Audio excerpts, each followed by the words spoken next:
Good morning. Some of us are bringing our best selves into this space. Some of us are bringing our struggling selves, including pieces that we might be ashamed of. But all of us are welcome here, and all of us are loved. Some of us already have open hearts, and some of us aren't quite there yet, because our hearts got a little beat up this week, and we may have forgotten how to trust and be open. Your heart is welcome here, no matter how bruised. You are welcome among us. All of us are imperfect, but we're here to drop our defenses and trust what happens in worship is powerful and life-giving. Together, may we affirm that this beautiful, sunny, cold February day and being together can make each of us braver, more compassionate, and wiser than we woke up this morning. We are all welcome here. My name is Tom Lupfer, and I currently serve as the chair of the Endowment Trust Fund. CUC here, this is an inclusive community that embraces diversity in identity, expression, and spiritual self. Many of our members and friends find inspiration, hope, and renewal with us, and we hope you will find something meaningful about this morning's service as well. Many thanks to everyone who's participating today, including our minister, the Reverend Andrée Cornelia, music director Matt Anderson, choir director Renee Galvan, the CUC choir, and our tech team, Phil Sosinski and John Freund. We invite you to stay after service for conversation, connection, and coffee hosted by the choir in this space, and there will be members of the CUC Stewardship team available to assist you with pledging for the 2024-2025 year. And for announcements this morning, I'm going to pass this off to Reverend Andrée. Thank you. I think there was some confusion with us on staff. The stewardship team, I do believe, is hosting coffee hour today, so thank you. And John Freund is doing double duty in some music and tech by himself, so please give him some grace this morning. Is Clara Kraft is not here, is she? I didn't think she was coming this morning. I wanted to remind everybody that Clara has been leading the effort to raise donations and money for the Center for Food Action, and today is the last Sunday of the month that we are doing that. So if you have any donations, you can leave them on the side table. And we shall probably hear from her, I'm going to guess, next week with the update on what we were able to raise this month for the Center for Food Action. Yes? Clara is down in Florida visiting her great aunt and uncle. Okay, so Claire is in Florida visiting her great aunt and uncle, so she's not skipping out on her duties. She's actually been dutifully leading us through this all month. She is just down in Florida, which is good to hear. I also wanted to share, many of you may have heard in the news this week of the death of a 16-year-old teenager in Oklahoma who died after an altercation in a high school bathroom that is related to their non-binary gender identity. In order to celebrate this beautiful life that was lost too young and to mourn and to protest what is happening to trans youth all around this country, we are co-hosting a vigil this afternoon at 2 p.m. for Next Benedict. That was their name. It has been organized by Westwood Pride and is co-sponsored by us and Paramus PFLAG and also BCLA. So if you are able to stay and be part of that vigil at 2 p.m. here, that would be fantastic. Part of our community being able to show up for this vigil is a great way for us to show solidarity and be in witness with the LGBTQ community. With those announcements, let us move more deeply into our time of service. I invite you to turn to someone sitting next to you and give them a warm hello this morning. Hello, Matt. Good morning. Hello. Hello. Good morning, Tom.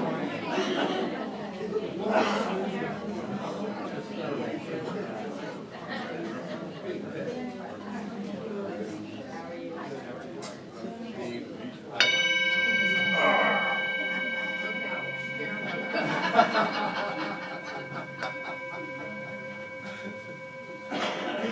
do you do that?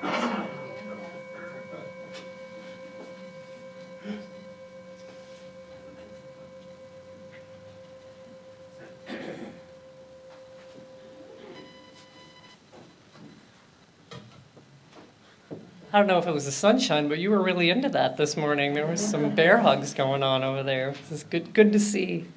So, welcome to this Generosity Sunday. This is a day that we intentionally set aside each year to kick off our annual pledge campaign for the next congregational year, and a day when we celebrate the generosity of all of you, our members and our friends of Central Unitarian Church, and all of the things that you contribute from your time to your talent to your treasure. Our opening words for this celebration this morning are by the Reverend Marta Valentine. We come together today to honor the universal community of seekers to which we all belong. We gather together today to share from our deepest place of safety that we might nurture ourselves by celebrating one another. We call into our presence this hour our ancestors, whose love, labor, and commitment made it possible for us to be here now. Let us call one another to the table of abundance, that we may feed on those fruits that sustain us and ever ask us to grow. Let us open to this moment with hearts that have no borders. And I invite you to rise and body your spirit for our opening hymn. It's 1008 in our teal hymnal, When Our Heart is in a Holy Place. The lyrics will be up here on the screen.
And now, please join me in our chalice lighting words, as seen on the screen.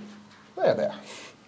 We light this chalice to remind us of our dreams, to nourish our heart, mind, and spirit, to work towards a better world for all, to embrace the whole of our human experience, to honor our past and our gifts of the present, to create a community where each of us may find healing, transformation, and hope.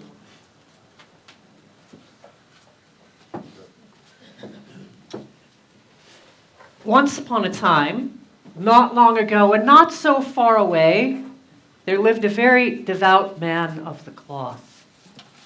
Now, one year in his area, there was a tremendous rain that turned into a flood. A dam burst in a nearby town, and water came down through the valley, covering everything in its path. The devout man climbed to his rooftop and clung there, praying for God to help. Soon, a motorboat came by, and a soldier offered him a hand to come aboard. "No, thank you," said the man. "God will save me." As the man could not be coaxed into the boat, the soldier went on. Then the water covered the house, and the man was forced to swim. Soon another boat came by, and people on board threw him a life preserver. "No, thank you," he called, sputtering a little. "God will save me." Finally, a helicopter hovered above and dropped the line. "No, thank you." The man coughed and sputtered as he waved them on and went under once, twice, 3 times. When the man awoke, he was in heaven, standing before God. "God, you said you would save me, but you let me die," he complained. "I tried to save you," said God, "but you refused my help." "No," said the man. "Look," God said, "I sent you a motorboat, a life preserver, and a helicopter. If that's not help, I don't know what is."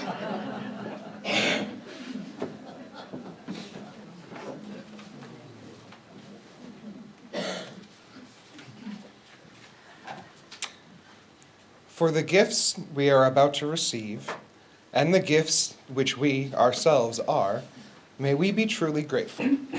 May we be committed to using these gifts to make a difference in the world, to increase love and justice, to decrease hatred and oppression, to expand beloved community, to share and keep sharing as long as we can. This morning's offering will now be gratefully received.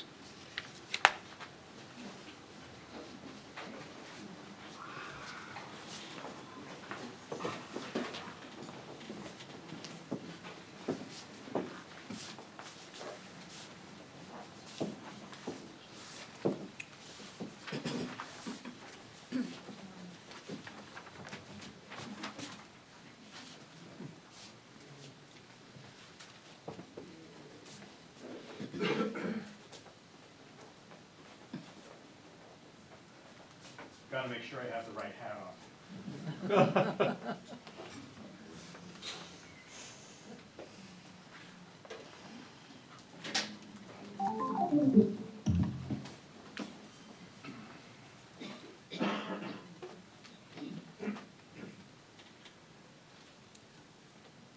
Okay.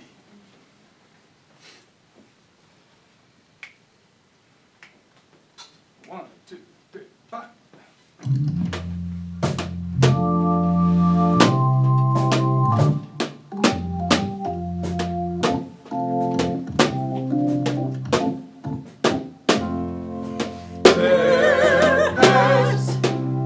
There has never been a time like this one. And all that we wish we could stay, but we cannot change plans made.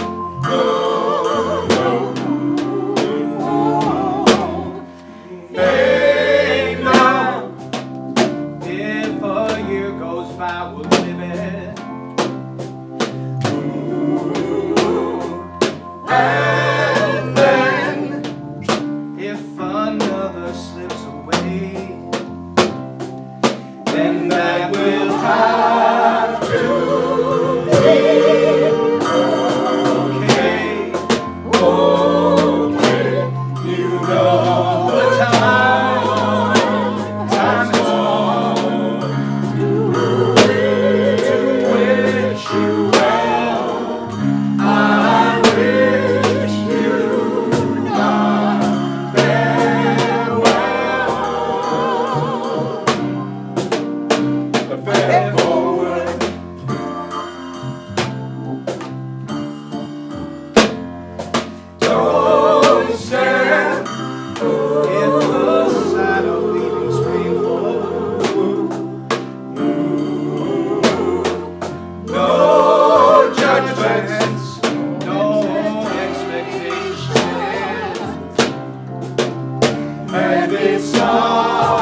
And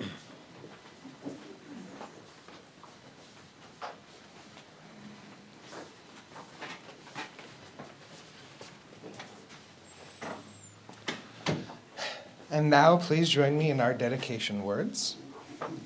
We dedicate these gifts in the service of our mission to welcome all into a home of spiritual diversity that challenges us to become our best selves, to minister to one another in love, and to serve the greater community.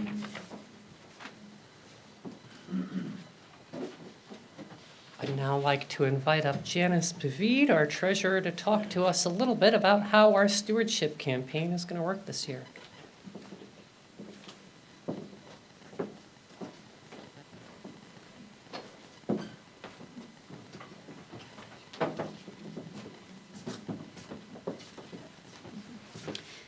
Good morning. The way our campaign is going to work this year is that you're going to give me money and I'm going to put it in the bank.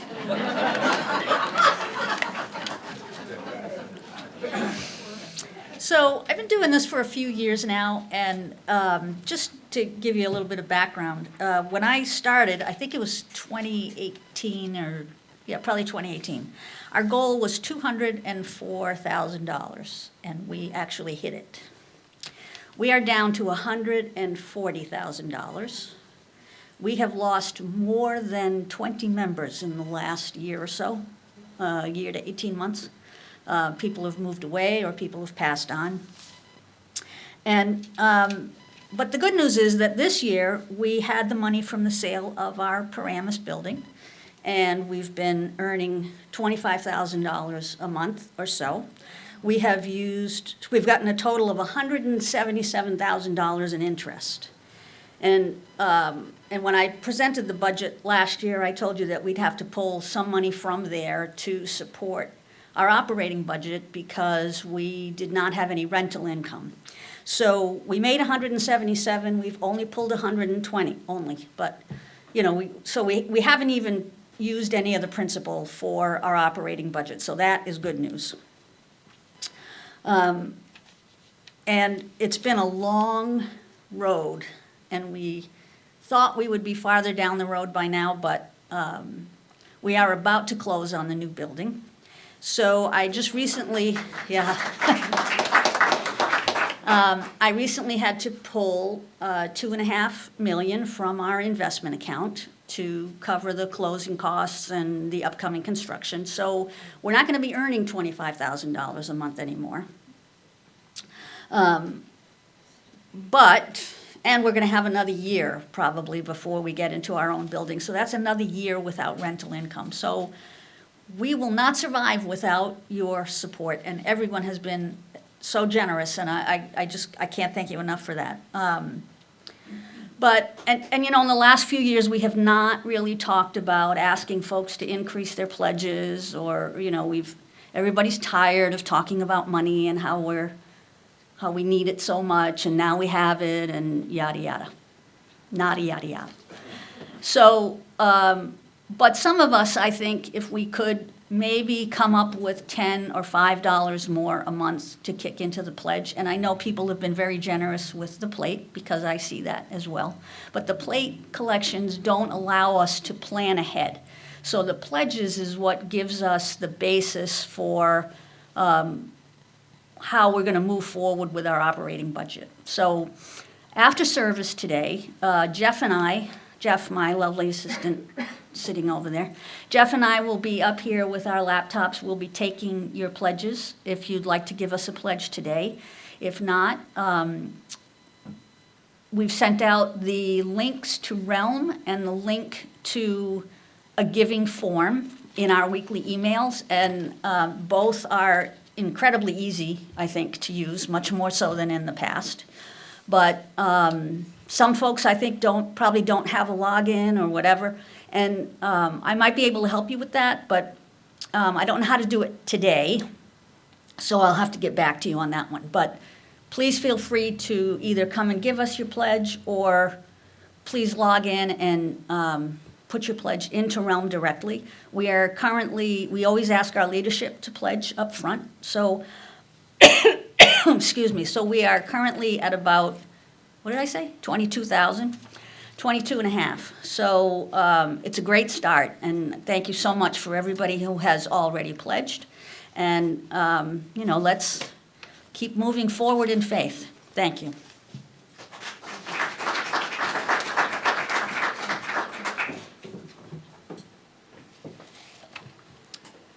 And now we enter into a time of meditation, sharing together the joys and sorrows of this community, something we do together each week as a way of caring for each other.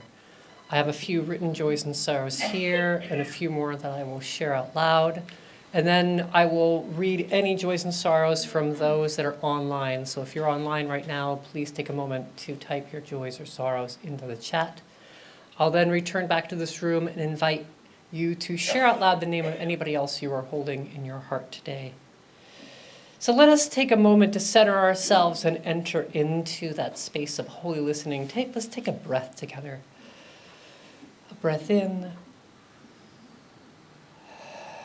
and a breath out. As we breathe, we arrive here in this place, in this particular hour, in this community, to share our joys and sorrows for today, Sunday, February 25th, 2024. During our time of silence, I'm going to light a couple candles here on our joys and sorrows table. The first will be for next Benedict, the 16-year-old trans student who died earlier this month. As I mentioned, we're having a vigil for them, and I light a candle for their beautiful life lost too early, and for all the trans youth who are struggling with bullying and laws that are being passed against them, and just looking for ways to be themselves. And this is proof, actually, that what many of us in the community have said, these laws and this rhetoric leads to death, leads to hatred, leads to violence. And so we light a candle for the end of that. I also want to light a candle for the ongoing war in Gaza. At this point, 28,000 Palestinian civilians have been killed, and nearly 70,000 have been injured. We sent out this week a statement from the UUA, loudly calling for a ceasefire and an end to this humanitarian crisis that has been going on for months. I also light a candle for Ukraine, which is now entering into their second year of war. Third year, is it third? Third. It is third. I had COVID last week, so give it to me. Their third year of war following Russian aggression. So those candles will be lit during our time of silence. I now invite each of you here to share out loud the names of anybody else you are holding in your heart today.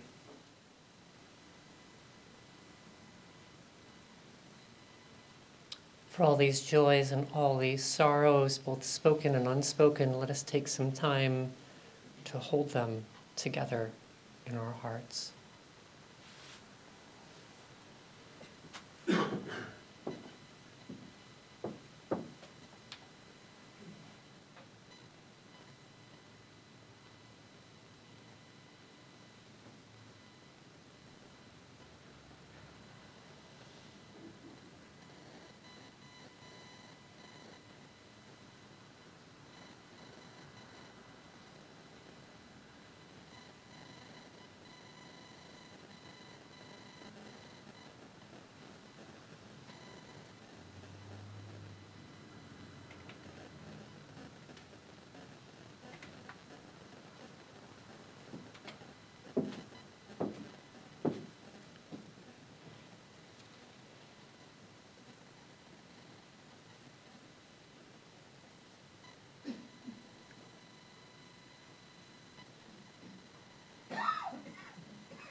Spirit of life, source of love, we come holding many heavy things in our heart for the pain and the suffering in this world.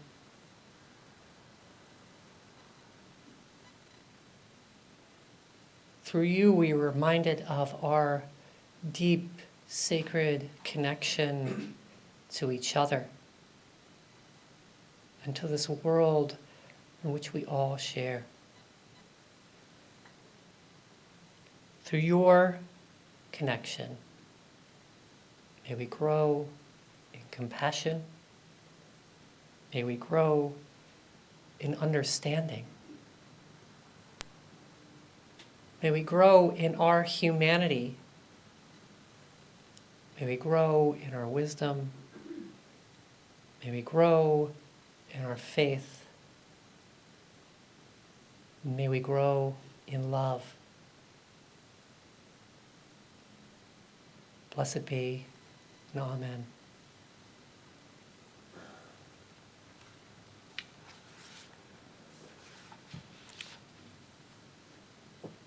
Let us sing our next hymn, seated in our seats, This Little Light of Mine. Matt, do you think we can do this a little bit of a slower tempo? Yeah, thank you.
Our reading this morning is by diarist, essayist, novelist, and short story writer Anais Nin.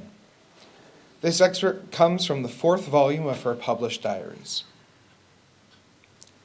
We do not grow absolutely, chronologically. We grow sometimes in one dimension and not in another, unevenly. We grow partially. We are relative. We are mature in one realm, childish in another. The past, present, and future mingle and pull us backward, forward, or fix us in the present. We are made up of layers, cells, constellations.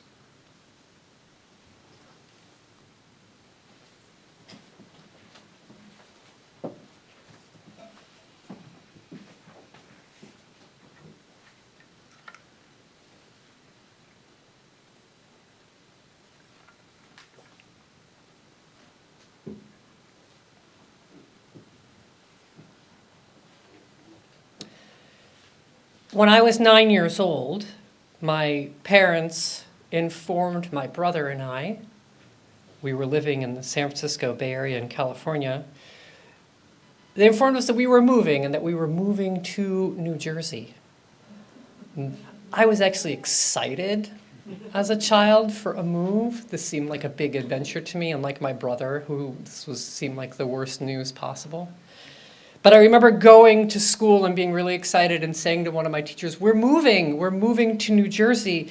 And my teacher responded, much to my puzzlement, but New Jersey's all garbage dumps and nuclear reactors. And I said, no, my dad said it was the Garden State. I faced some similar naysayers a number of years later when I was in college. I had entered college as an engineering major. I've shared that story with some of you before. And after a year, decided what I really wanted to do was pursue filmmaking. So I switched my majors from engineering to film. But my roommates were still all engineers, and my one roommate, who is still a good friend, his mother came to visit. And she very famously said, hello, Andrée, how are you? I hear you're wasting your brain now.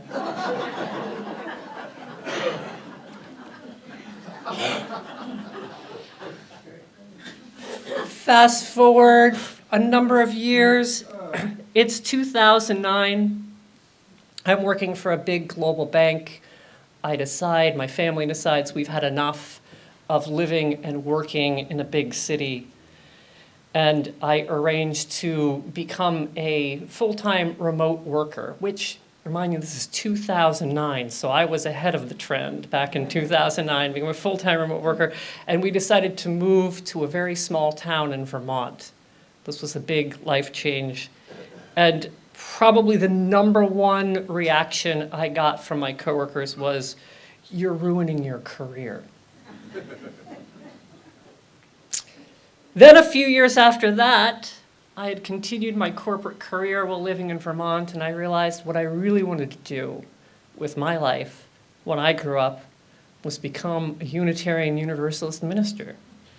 So I entered seminary. And I had an accountant that I went to for my taxes every year, and every year she said to me, get ready, because you're never going to make money again. And it took me 7 years to go through seminary, so I had to listen to her say that to me every year for 7 years. In my mind, all these naysayers that I was thinking of in my life, they experienced a little bit of a failure of imagination. Because in each one of these situations, they saw in those choices only some sort of loss. And those choices that they saw me making in my life didn't fit into their narrow definition of success. And these were all significant life choices for me, life choices which brought me immense happiness and fulfillment. Moving to New Jersey exposed me to new schools, new ideas, and new communities. Film school allowed me to dive deep into collaboratively creating art, a skill that I still use to this day. Moving to Vermont provided me with a physical and mental landscape that was spacious enough for me to really discover hidden truths about myself and discern my calling to ministry. And shifting to ministry allowed me to live in deep alignment with my values and enter a vocation where I could truly apply my gifts. And if I were to hit the reset button, I would make each and every one of these life choices again. They allowed me to learn and grow in ways I didn't even imagine before I made them.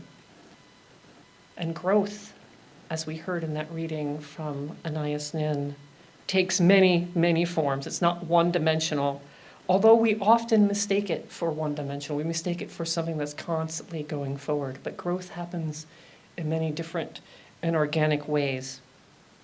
Those naysayers to me are like the devout man on the roof waiting for God to rescue him, not recognizing all the help that God is offering him because he was so focused on one specific path to his salvation.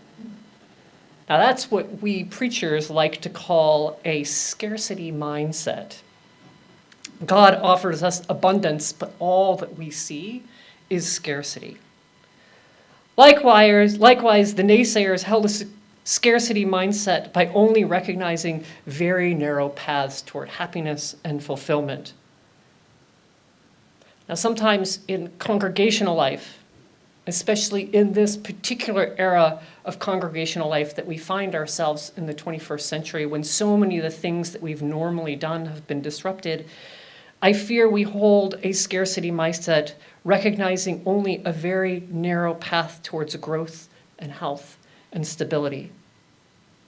We might insist, for example, that the only way to maintain our operating budget is to maintain that $204,000 pledge base that we heard Janice talk about from 2018. We might insist that that's what we need to keep, even though our pledge units have dwindled primarily due to the loss of 32 members from death or from moving away from our area in just the last 5 years. 32 members we have lost to moving away or to leaving us from this earthly realm. Or we might insist, for example, that the only way for us to teach our UU values to our children is to maintain the same classroom-based curricula that we've taught for decades, and which many of us here raised our kids in. But all of those require a consistent attendance by multiple families of kids in a specific age range, which we are no longer seeing coming into church life, either within Unitarian Universalism or elsewhere. Or we might insist, for example, that the only way to fix these two problems is to rapidly replace those 32 pledging members and more in the next few years. But such insistence mistakes form for function. Our congregation is not limited to its pledging members. Our income is not limited to our pledges. Our religious curriculum and religious education is not limited to our classroom curriculum. And just as there is no one way to grow, there's no one way to practice being a Unitarian Universalist congregation. Our faith as a living tradition is one of abundance, not of scarcity. Instead of centering one scripture, one set of traditions, one source of truth, we center common humanity, our relationship to each other, and our relationship to this earth. We center love. Such a faith fills us with riches. Like the naysayers reacting to my personal choices in these times of change, we too often react to our losses. The budgets of days long gone, those who are no longer here, the sale of our beloved home in Paramus. And I don't want to discount those losses. Those losses are real and tangible and an undeniable aspect of the changes we are experiencing. But we can't let them outgrow all the things that we have gained. Do we see the things that we have gained? Do we recognize those? If the spirit of our ancestors who built this congregation in Hackensack were able to grace us with their presence today, what would they say? Those who gathered this congregation to offer a space for what they called practical religion here in Bergen County. Those who proudly built our first building in Hackensack in 1902, a congregation which in the following decades grew to hundreds of members with hundreds of children in their Sunday program. If they were to see us here, some 50 or so attendees and a handful of folks online and a handful in our family program a few blocks away, what would we hear them say?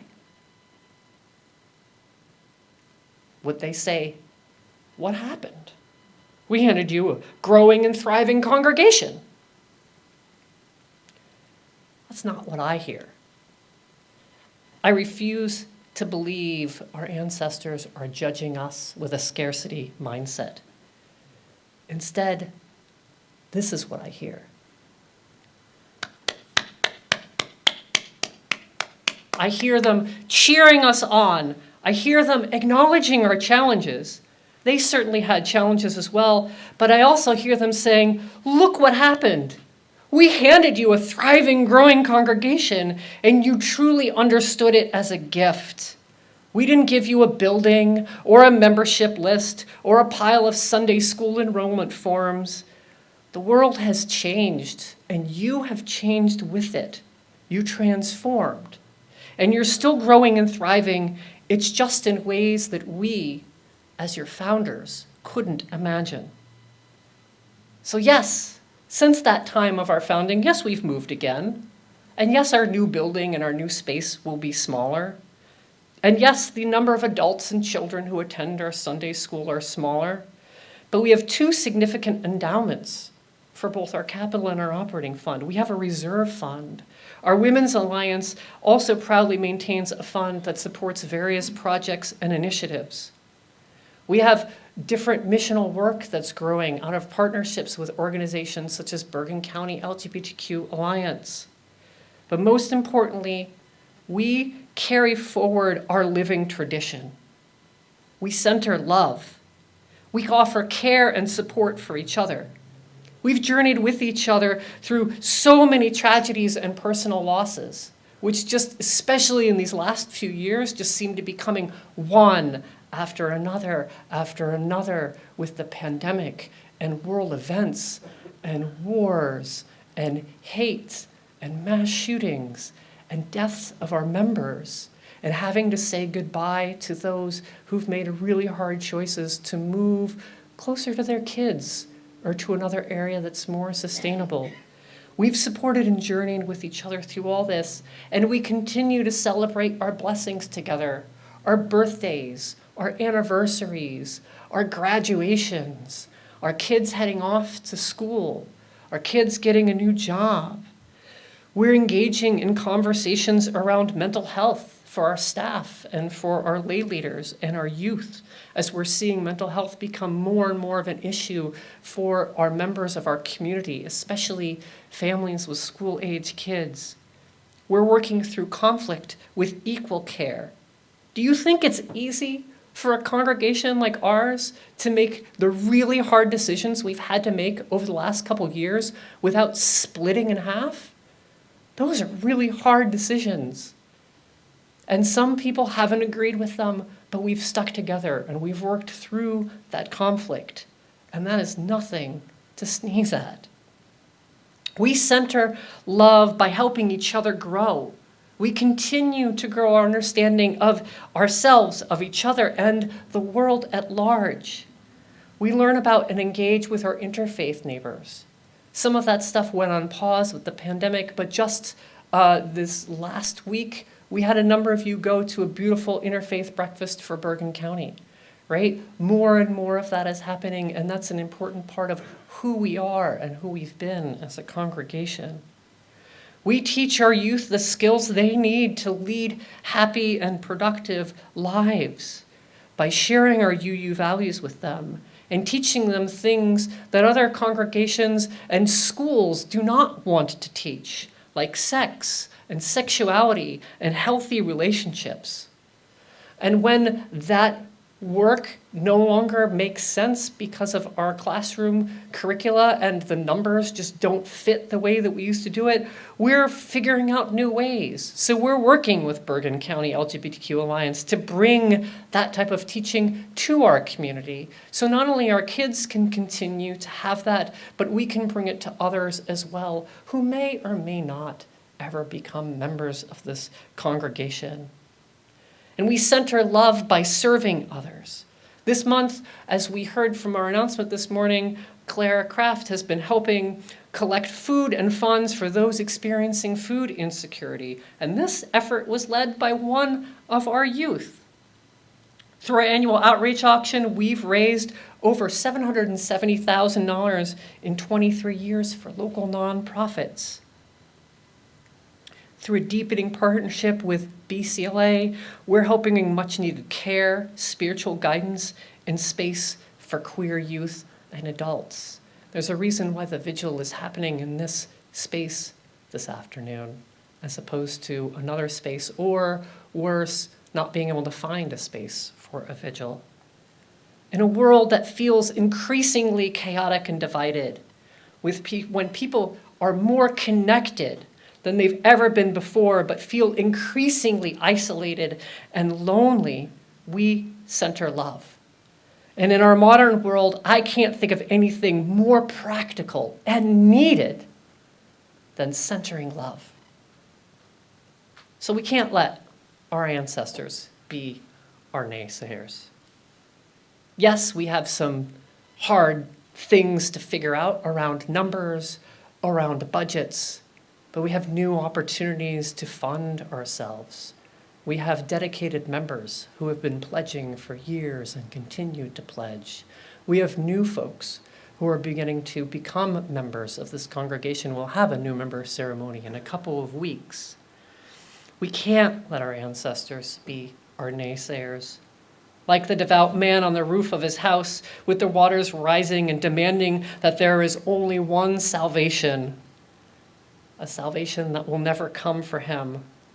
We can't let our ancestors be like that, only seeing loss and tying us to a narrow definition of success that only defines our worth by increasing membership, religious education attendance, and pledging units. We can always let our ancestors be, as I think they are, our greatest cheerleaders, grateful for what we've created and grateful for what we've inherited, and recognizing the seeds of our own future in what they started, recognizing the growth and health and the quality of our relationships, and in our ability to share the good news of Unitarian Universalism in a world both in deed and in word, both within our walls and beyond. We're not a congregation or a faith tradition that demands a particular set of beliefs. We're not a congregation or a denomination that demands a specific type of tithing in order to be a member. We're a people with shared values who are committed to growing ourselves, caring for each other, and making the world a better place for all. Some might say we are committed to loving the hell out of this world. And we continue to practice this through some of our regular traditions like Sunday morning worship and small group learning. Some of you are joining me in a book discussion after service. And teaching our children's ways to understand and respect themselves and people who are different from them and the earth, as is happening just down the street with our family programming today. And increasingly, we're also practicing Unitarian Universalism through the ways that we interact with each other, for the spaces that we provide that center love, especially those who desperately need it, whether they attend on Sundays and become members, or though they only know us by participating in a monthly soup dinner, or by receiving care from your minister or one of the members of this congregation. And you are all the ones that are practicing this shift and transforming the way that we are centering love in the world. This is a collective effort. Without your continued offerings and pledges of time and talent and treasure, our congregation and the future we dream about is not possible. So come and listen. Do you hear that? Do you hear our ancestors? Yay! Clapping, applauding us. Let's join them and applaud all of us for all that we've been able to achieve. We have achieved so much these last few years. We have turned ourselves in a new direction, and we can't let our challenges overshadow that. We have so much opportunity in front of us. I continually meet with colleagues and lay leaders in congregations who are impressed with what we've been able to do and where we are headed. We have an opportunity in front of us and we've taken it. And yes, things look different. Yes, things feel different. Yes, we're not quite sure how all the pieces are going to fit together, but that's kind of exciting as well as we're carving this new future together. So let us hold on to that clapping, that applause from our ancestors, because that is their pride shining down on us, because we continued to care for their creation, transforming it into something new, and collectively continuing to build a home for our liberal religion tradition in Bergen County and beyond. Won't you join us and answer their call?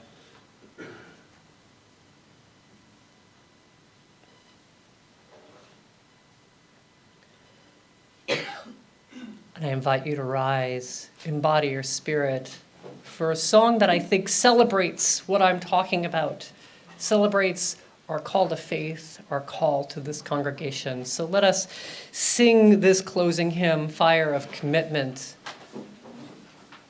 with love and with energy, with all the pride that we have on who we are and where we are headed.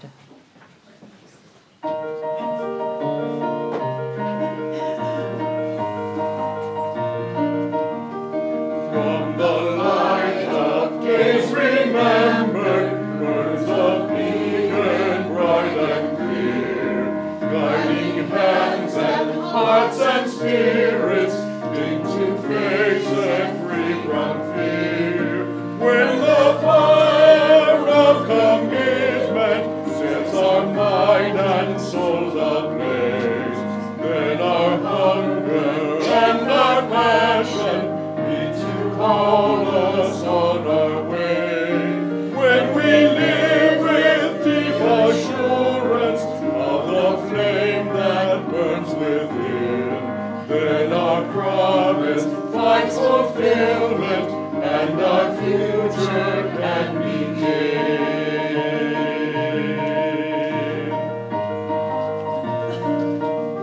From the stories of our living brings a song both brave and free, falling pilgrims sent to witness to the life of liberty.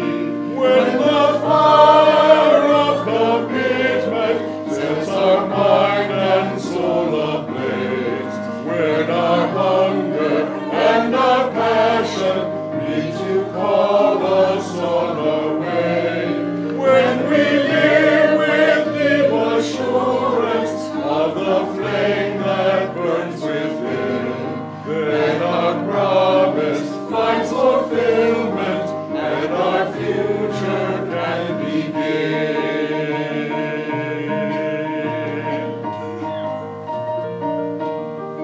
From the dreams of youthful vision comes a new prophetic voice, which demands a deeper justice built by our courageous choice.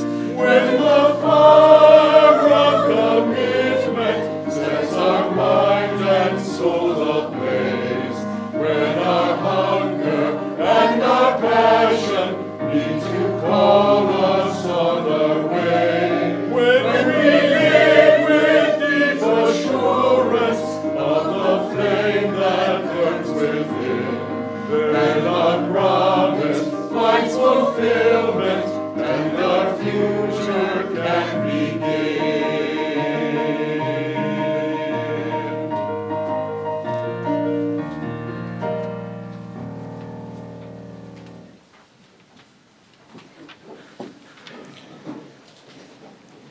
Please join me in our chalice extinguishing words.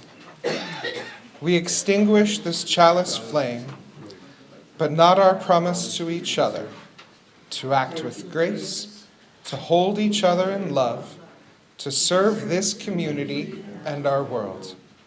This promise of the heart serves as a reminder of how we live together. May it bring joy to our collective lives. Pledging at CUC is just one of the active ways that you participate in our congregation.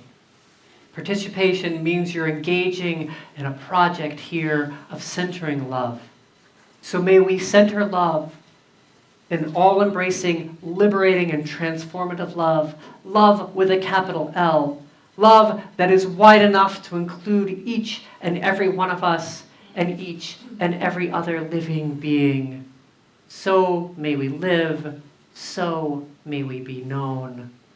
Blessed be, and amen.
Thank you, Matt. Thank you, Renee. Thank you to the CUC choir, and thank you to John Freund for all the lovely music this morning. Thank you, Tom, for being the worship associate. Reminders, coffee from the stewardship team, and Janice and Jeff will be up here. We're going to set a table up to help with pledges if you need. For those of you that are part of the UUA Common Read book discussion group with me, we'll start around 1 o'clock, probably finding another corner with a table. So, was there another announcement that anyone? Okay, good. So please enjoy.